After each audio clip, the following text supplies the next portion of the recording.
안녕하세요. 강화 힐링맘입니다. 제 지난 1편 영상을 보신 분들은 알겠지만 오늘을 처음 여러분께 육성을 들려드리게 되었습니다.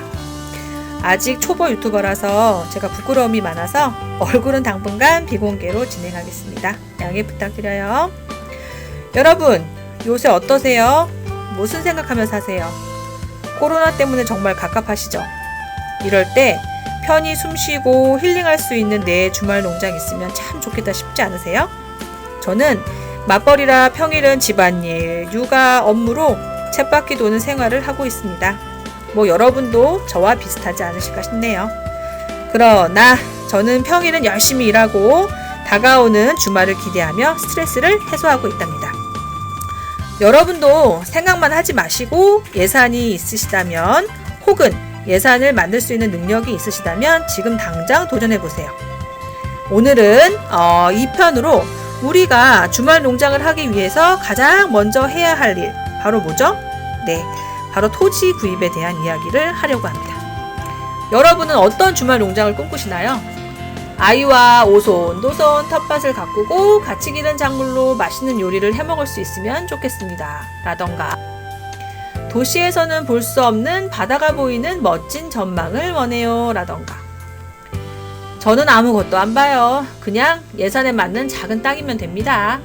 혹은 현재는 텃밭이지만 나중에 집도 지을 수 있는 땅을 원해요. 이렇게 사람마다 원하는 토지가 다릅니다. 우선은 내가 어떤 토지를 원하느냐와 예산이 얼마가 있느냐가 가장 중요합니다. 이 두 가지가 충족이 되는 땅이 바로 여러분이 원하는 땅이 될 것이고, 그래야 땅을 알아볼 때도 시간이 단축이 됩니다. 여러분 너무 바쁘시잖아요. 막연히 1억 정도의 바다 전망의 땅을 알아보고 있습니다 라고 해서 땅을 보러 가죠. 100% 마음에 들지 않거나 마음에 들어도 예산 대비 더 비싼 땅입니다. 이렇게 내가 원하는 땅을 찾기 위해서 여러분들은 토지에 어느 정도 공부를 했나요?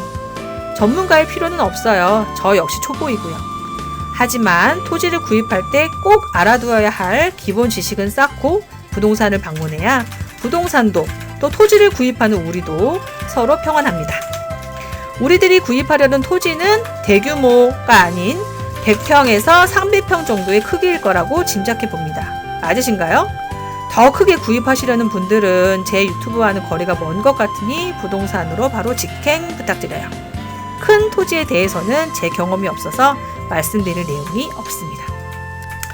토지는 하기와 같이 첨부된 사진과 같이 4가지 종류로 구분을 합니다. 사실은 구분은 더 있어요. 그런데 우리가 하고자 하는 그 주말 농장에서는 4가지 형태를 보시면 될 것 같아요. 대지, 전, 논, 임야를 보시면 됩니다. 쓰임새에 따른 구분이라고도 하는데요. 대지는 여러분들이 현재 살고 있는 집터죠. 바로 주택이나 상가를 지을 수 있는 허가를 받은 땅입니다. 대지라고 해서 현 상태가 바닥이 시멘트여야 한다 그런 건 아니고요. 말 그대로 허가가 났냐 안 났냐로 구분됩니다. 다른 땅에 비해서 가격이 비싸요. 그 다음 전, 밭이라고도 합니다. 곡물, 콩, 야채 등 식물을 주로 재배하는 토지를 말해요.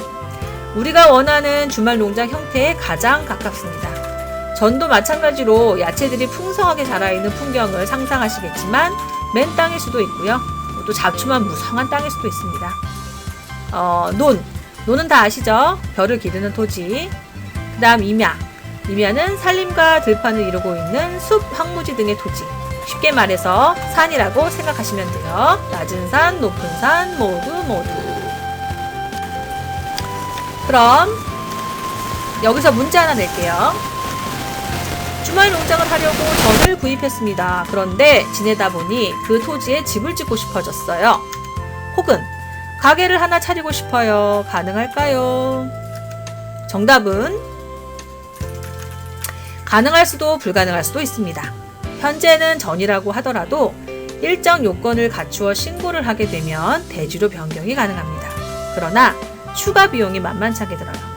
건축 설계 비용과 평당 얼마씩 하는 비용이 있어요. 그래서 변경은 가능합니다만 또 한 가지 생각해 보아야 할 부분이 있습니다. 바로 용도 제한 구역인데요. 자연보전구역의 경우는 전원주택이나 별장으로 일정 허가를 받으면 가능한 곳도 있습니다만 상업행위를 할 수 없다는 점. 실제로 힐링맘이 구입한 토지도 자연보전구역이랍니다. 저는 노후에 집을 지을 용도로 구입을 하였고 자연보전구역인 만큼 주변 환경이 너무나 깨끗해요. 그래서 후회는 전혀 없습니다. 공기 좋고 너무 사랑스러운 힐링 공간이에요. 그러나 나중에 나는 상업활동을 할지도 몰라요 라고 하신다면 용도 제한 구역인지 아닌지 꼭 확인하시고 구매하시길 바랍니다. 그럼 이제 아주 기초적인 구분을 아셨을 테니 직접 부동산을 다니며 발품을 파셔야겠죠. 도시와 달리 시골의 경우는 매물을 공유하지 않는 것으로 보여져요. 따라서 좋은 토지를 구입하기 위해서는 발품을 많이 팔아야 합니다. 인터넷에서 보통 많이들 검색을 하고 가시죠. 그 물건 없지 않아요. 있어요. 그런데 막상 가서 보면 마음에 드는 땅 찾기 쉽지 않습니다. 아파트도 인터넷 혹은 부동산 앞에 걸려져 있는 가격 보고 들어가잖아요. 가서 보면 그 가격에 예상했던 매물이 있던가요? 땅도 똑같아요. 따라서 발품은 기본. 발품을 팔기 싫으시다면 좋은 땅 구하기 쉽지 않으세요. 인터넷에 나와 있는 매물은 그냥 미끼라고 생각하시는 게 속이 편하실 것 같아요. 또 한 가지. 모든 부동산이 그렇지는 않지만 내가 원하는 토지를 이야기를 해도 부동산에서 유호라는 경우가 있어요. 맹지인데 길을 내면 땅값이 몇 배는 뛰는 땅이다. 임야가 싸기 때문에 임야를 사서 개가 나여 팔면 몇 배가 뛴다. 와, 정말 혹하겠더라고요. 그런데 유혹에 넘어가시면 절대 안 돼요. 초심, 무조건 초심. 힐링맘은 늘 생각해요. 조금이라도 멀리 보고 나중에 후회하지 말자. 그럼 여기서 문제 하나 또 낼게요. 맹지란 무엇일까요? 맹지 들어보셨어요? 정답은 길이 없는 땅입니다. 내 땅으로 들어가는 길이 없어요. 사방이 남의 땅이라는 소리죠. 하기사지는 척도라고 하는 것입니다. 예를 들어서 마크가 표시되어 있는 삼전을 보자고요. 삼전으로 들어가기 위해서 어떤 방법이 있을까요? 물론 주인이 막고 서지 않으면 걸어 들어갈 수는 있어요. 그러나 지금이 조선시대입니까? 차로는 어떻게 들어가요? 자, 도로가 있어야 들어가죠? 근데 도로가 뭐 꼭 포장된 그런 도로를 말하는 게 아니라 어쨌든 차가 다닐 수 있는 비포장 도로라도 도로가 있어야겠죠. 근데 그 도로가 남의 땅이면 어떨까요? 도시에서는 도로를 아무렇지 않게 이용을 하죠. 왜냐? 나라 땅이거든요. 그렇지만 시골에서는 땅이 일반 도로 빼놓고는 다 주인이 있어요. 그래서 그 땅을 이용하려고 하면 그 주인에게 허락을 받거나 또는 아니면 일정의 대가를 내고 계약서를 쓰거나 해야 하죠. 그런데 만약에 성격이 굉장히 고약한 땅 주인을 만났어요. 그러면 허락을 안 할 수도 있겠죠. 따라서 맹지는 한마디로 그림의 떡이라고 생각할 수밖에 없어요.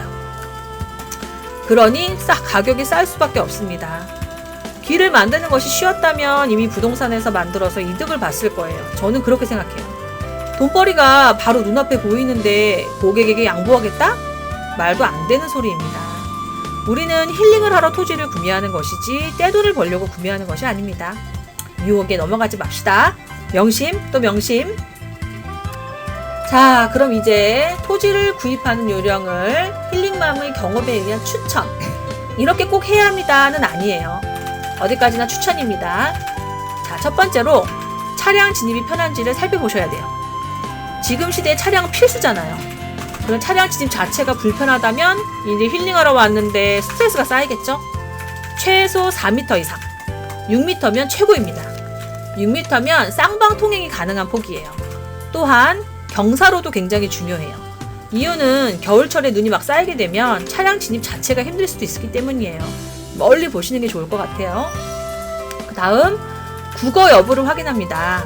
국어가 뭐냐고요? 좀 이따가 사진에 첨부해서 보여드릴게요. 국어가 근처에 없다면 추후에 혹시나 대지로 변경을 할 경우에 허가가 나지 않아요. 대지는 국어와 도로가 필수입니다. 물 없이 살 수 없죠? 그럼 그 사용한 물은 어디로 보낼 것 같아요? 내 땅이 뭐 식물한테 뭐 퍼서 주나요? 물을 흘려보낼 수 있는 국어는 대지의 필수 요건. 또 하나 도로가 없이도 대지 허가는 나지 않는다고 아까 말씀드렸어요. 늘 미래를 생각하세요. 그 다음 고압 송전탑과 혐오시설인 묘지나 매립지 그리고 축사 등은 피하시는 게 좋아요. 송전탑의 경우는 다들 아시겠지만 안 좋은 전자파 나오죠? 묘지나 매립지는 아실 거고 시골은 축사도 굉장히 많아요. 지인의 경우는 축사의 냄새가 이제 바람을 타고 날라온대요. 그래서 굉장히 속상해해요. 우리가 힐링을 하러 가는데 방해물은 가능하시다면 제거하면 좋겠죠.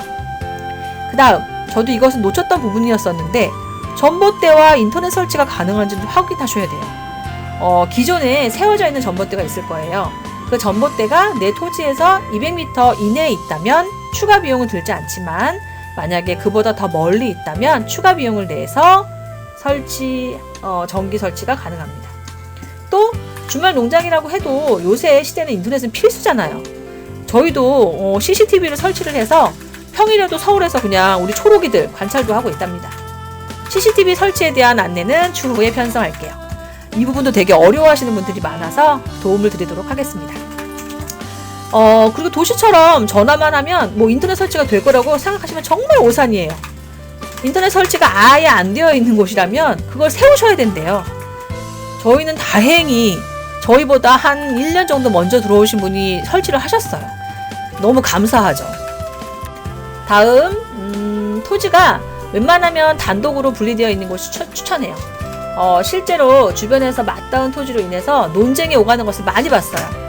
내가 계속 양보할게요 하시면 말리지는 않습니다. 그런데 분리되어 있는 토지를 선택함으로 발생할 수 있는 논쟁거리를 없애시면 좋지 않을까 싶습니다. 그 다음 논을 흙으로 메꾸어 판매하는 경우가 종종 있어요. 근데 논을 메꾸는 경우는 땅이 단단해질 때까지는 3년에서 5년이 걸린대요. 그리고 논은 벼를 심었던 곳이라서 충분한 영양분이 없다고 합니다. 주물농장은 여러 가지 야채 기르고 수확하여 먹는 재미가 있는 것이잖아요. 땅이 받쳐주지 않으면 제대로 된 작물을 기대하기가 어려울 수도 있어요. 물론 영양분을 듬뿍 주고 잘 가꾸시는 분들도 계세요. 절대 안 된다라고 하는 게 아니라 어디까지나 제 추천입니다. 다음 현지인분들하고 이주민분들이 분리되어 있는 곳이 가능하면 좋으세요. 저는 처음부터 이제 힐링바한테 이 이야기는 계속 해왔어요. 저도 시골에서 태어났어. 시골 인심이 좋다는 것은 잘 알고 있지만 살아온 환경이 굉장히 다르잖아요. 대화가 좀 힘들더라고요. 뭐든지 이제 비슷한 처지에 있는 사람끼리 이야기가 통하는 법이잖아요. 저 같은 엉터리 농사꾼한테 만약에 전문 농사꾼이 농사에 대한 이야기를 한다고 해보세요. 그냥 저는 포기하겠습니다. 마지막 방향 무조건 남향이죠.